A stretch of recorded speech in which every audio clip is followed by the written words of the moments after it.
Good morning, everyone. My name's Pete Thomond, and thank you. You're right. I am. It sounds grandiose, the chief exec of Clever Together. We're a team of 10, so someone gave me that title, and apparently I've got to stick to it. But I'm also the person that cleans the bathroom and other such stuff. So it's a bit of a joke, really. What I'd love to do with you over the next 15 minutes maximum is I'd like to take 3 steps. I'd love to share a story. I'd love to share some insights, and I'd love to share a plan. And hopefully, at the end of those 3 steps, you'll be thinking somewhere between warm and super enthused about something that's going to happen in January. Hopefully, not between warm and disengaged. So that's my metrics of success. I'm warm to super enthused. The story. So first, before I share the actual project, I just want to share why I've been invited to have this conversation with you today. So I'm a recovering academic. I have a PhD in a subject called disruptive innovation. Going back a number of years, I raised a few million euros of funding with an incredible woman called Fiona, who's now the Pro Vice-Chancellor of Research and Innovation at University of East Anglia. We raised some money to look at a subject called disruptive innovation. Why was it that some organisations can improve what they do with one arm, but struggle to create the new with the other? And why was that? Why did that happen? And why did these organisations end up getting trapped into improvement rather than radical change? The whole thing that you can't create a light bulb if you're continuously improving candles, right? And it's this what goes on in that space. And we looked at it through a number of lenses: the economics, tech management, other such things, and a little bit around psychology too. And one of the things that we found throughout this huge piece of R&D that we did out at Cranfield University at the time was that a big challenge around innovation is bringing A, people on the journey, but B, bringing all those amazing ideas in the collective to the centre of change. We'd run all these incredible creative innovation workshops only to find out that people in the organisation already had those ideas. It's just that no bugger would listen to them, right? And sorry, forgive me, I'm from Essex. And what we had to do was we had to then create process where leaders can genuinely listen to the voice of hundreds, thousands, even tens of thousands of people, so we can prioritise and understand the collective wisdom that sit inside organisations, inside service user networks, inside our suppliers, and it's this big shift to open innovation. And so Clever Together really is the kind of commercialisation of that research, and 90% of our projects are in health and within the NHS, and most of those are within NHS organisations. But some, we call them our insight projects, are about bringing communities of professionals together. And that's part of the story, but here's a more interesting story. I know I'm at the Psychological Professions Network, and I'm now going to talk about AHPs. Forgive me for a moment, but there is a reason for this, I promise. So in that picture up there, this little crowd of people, the slightly taller lady towards the back is one of my favourite individuals in the world. Her name's Suzanne Rastrick, sensational woman. She's the Chief Allied Health Professions Officer for NHS England. And her and I convened a meeting in my office where we brought together all the different chief officers or senior teams of each of the main professional bodies of the allied health professions.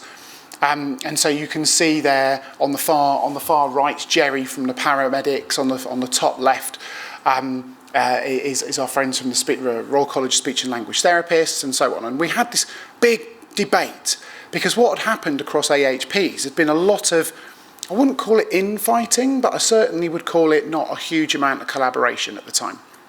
And someone unpolitely said AHPs is like a loose bag of ferrets. In terms of a collaboration, and so we had this conversation. But what came out of that conversation was actually a real recognition that these different professions had a lot more in common than what they had that separated them. And they started asking themselves, well, let's look at our strategies here, and oh look, some of our strategies are pretty similar, and we want to, raise our impact, and we want to have more influence, and you saw all these similarities. And so what came out of that was a real strong mandate from this session that we had, a mandate really that to assert and demonstrate the real value of AHPs nationally. I mean, what if we could create a vision that really sort of helped to celebrate, but realise the real potential of AHPs. What impact could we really have? And also they wanted to co-create then a framework that then said, well, if we've got this really clear vision, what do we need to start or do differently in order to make that vision come true? We're not going to step back in the sidelines. We're not going to take this anymore. We really want to step forward. So with that real mandate in hand, they created, with our support, a multimedia communications approach to try and generate interest from AHPs from around the world. So that's AHPs in the UK, but wherever they were, online, in print, in person. And we created a little digital destination for people to go to.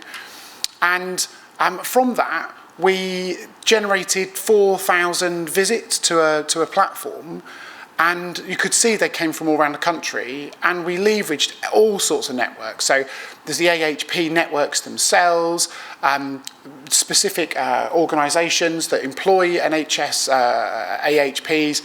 We had direct emails, the professional bodies reached out. No offence to our HEE friends, my network beat the HEE network in terms of attracting people, but maybe that was just a one-off. So what we got was nearly 2,000 of those people joined a great big conversation, and between them they shared over 16,000 ideas, comments and votes. And what we do with our platform, and you can actually see people joined this online summit, if you like, from wherever they were around the world. It was amazing. People were on holiday, people were taking secondments, people just joined in. It was just a sensational outpouring. And basically what we have is a process where we have an online conversation that's alive for a number of weeks, punctuated by a number of physical events, and we asked the crowd that came in to answer some specific questions and join a big conversation. And the beauty of this is that it gave everyone a chance to get their voice heard. Even though I'm a much more reflective person, put me on a spot in a workshop to come up with an idea, I'll come up with something, but my better ideas are always afterwards.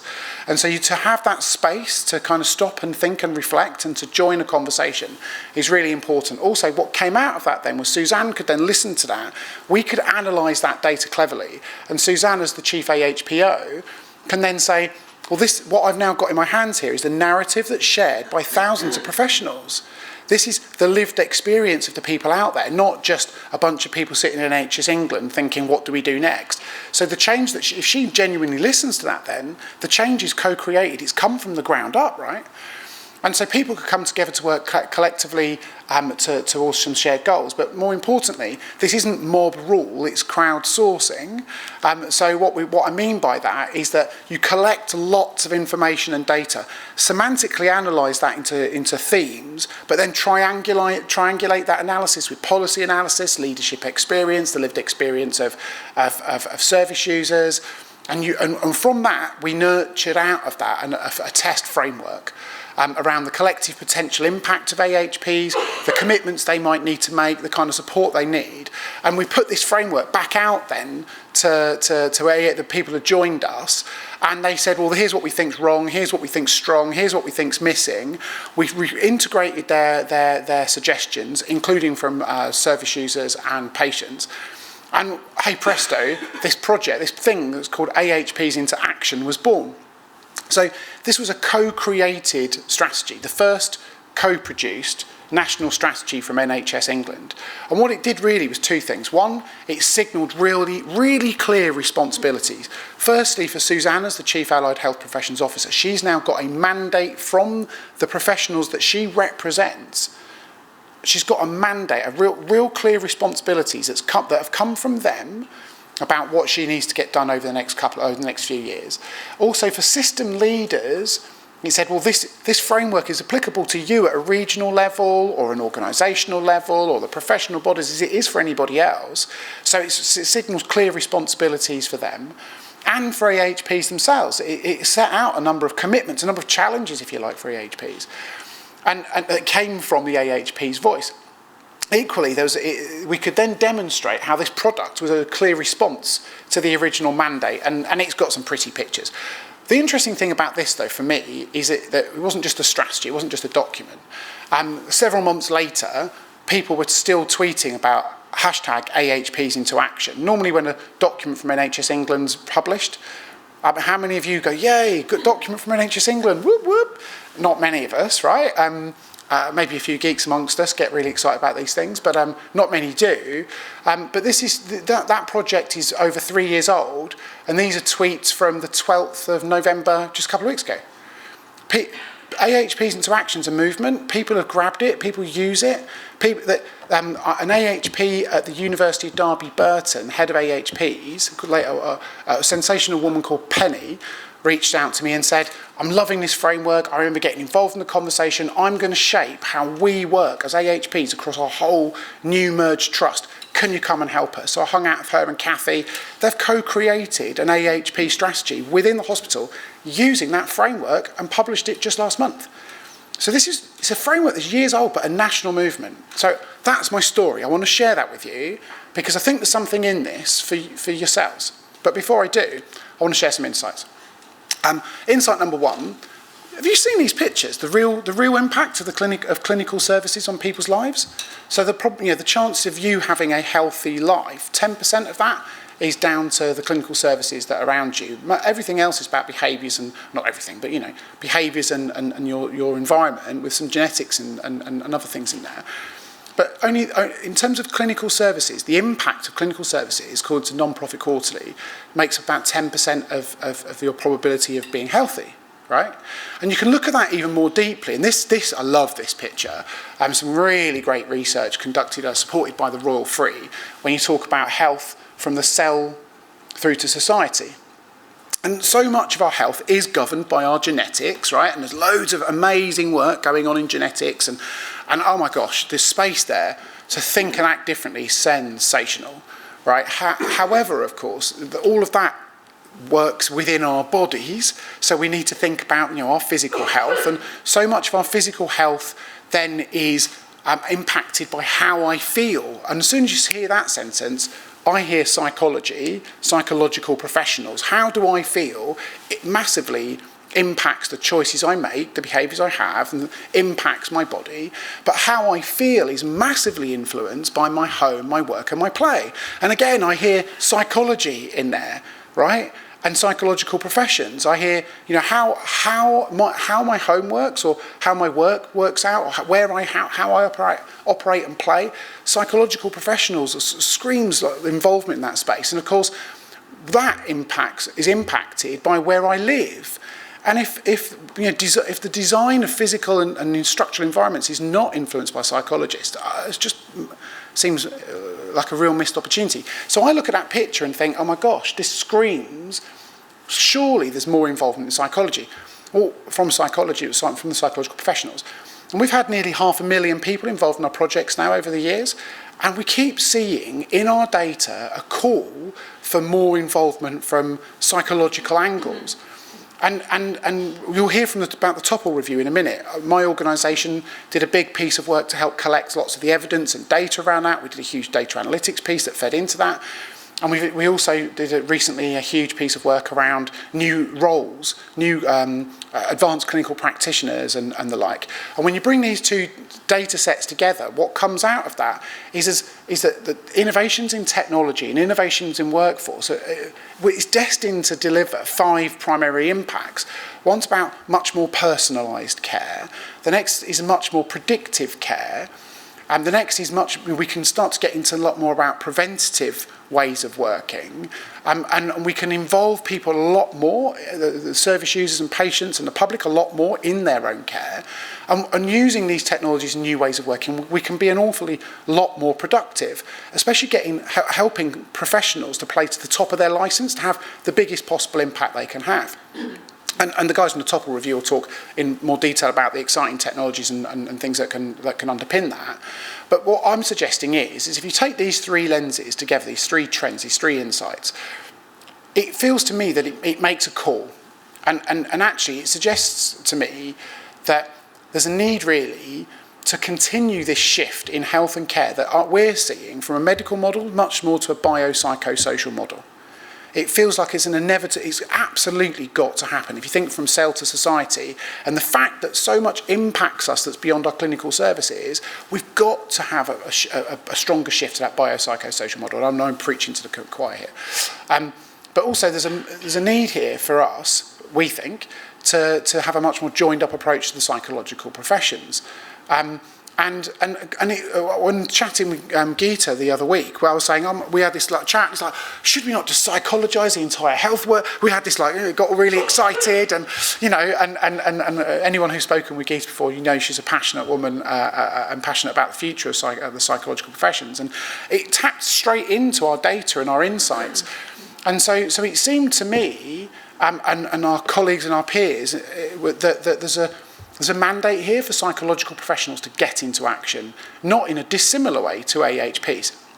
It means we need a clear shared vision, clear commitments, and clear insight into the support that psychological professionals need.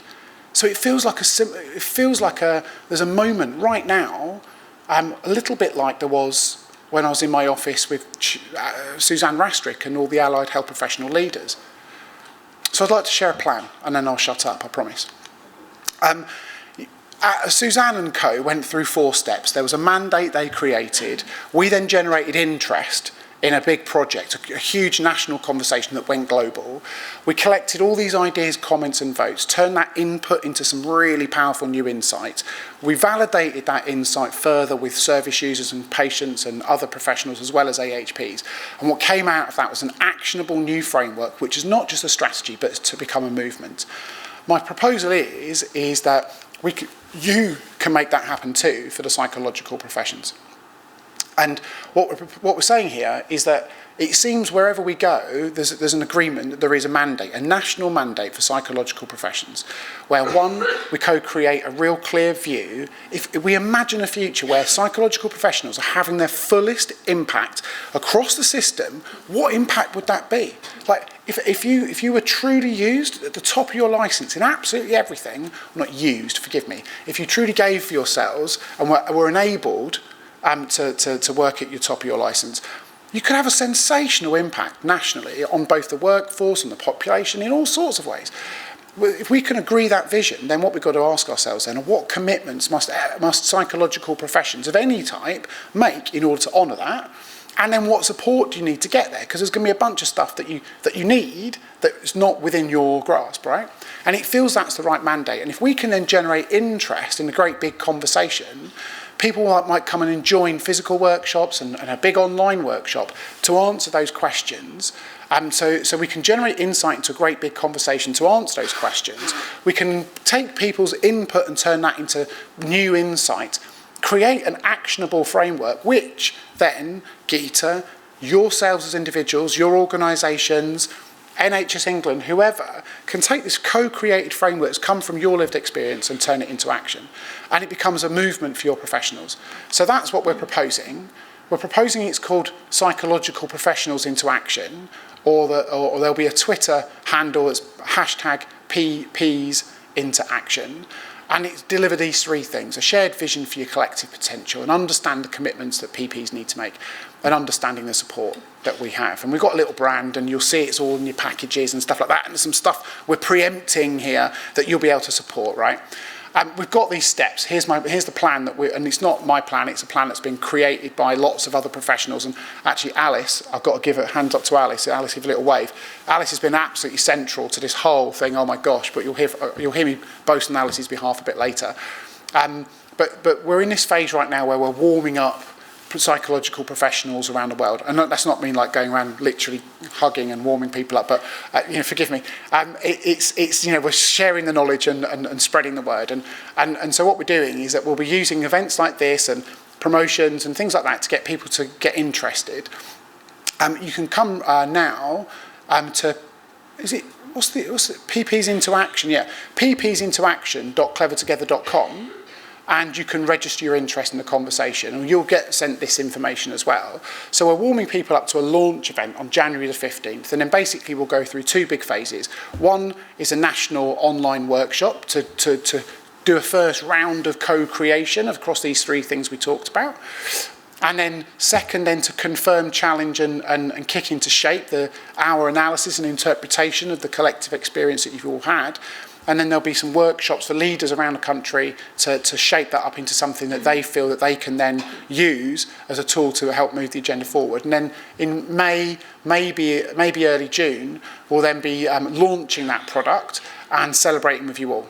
So that's the steps we're going through. It's not a strategy, it's a movement, and it really is time for psychological professionals to have that massive impact that we all know you can have. So I'm going to end on this. I've got a request for you. Your personal help is needed. One, we want you to talk to your colleagues about it who are not in the room today. Two, we want you to explain that our online conversations are safe and anonymous. Here's the really interesting bit. You stick an idea on these online conversations. No one knows it's your idea. Your ideas are anonymised because we want the quality of the idea to be judged, not who said it. So Twitter and other supposed crowdsourcing platforms, they gamify your profile, not the quality of ideas. This whole thing is about having a quality and safe conversation. Keep asking your colleagues if they've seen PPs into action. Hands up, who's on Twitter? I'm curious. Who's on Twitter? Awesome. So this will be something to look out for. We can't wait to see people hashtagging PPs into action, hopefully for the next few years. And then we want psychological professions to tell everyone all professions are welcome wherever they are in the country. And also, as this rolls out, we'll be really making clear the role of service users, other professionals, other parts of the network. Everyone's welcome. So listen out for promotions and get ready to tweet. And I'll leave it there. Geeta, was that all right? Yeah? Okay, cool. And you'll hear a bit more about this later today as well. So thanks for your attention. I really appreciate it. And I hope you feel warm to inspired about joining the PPs into Action journey. Thank you. Cheers.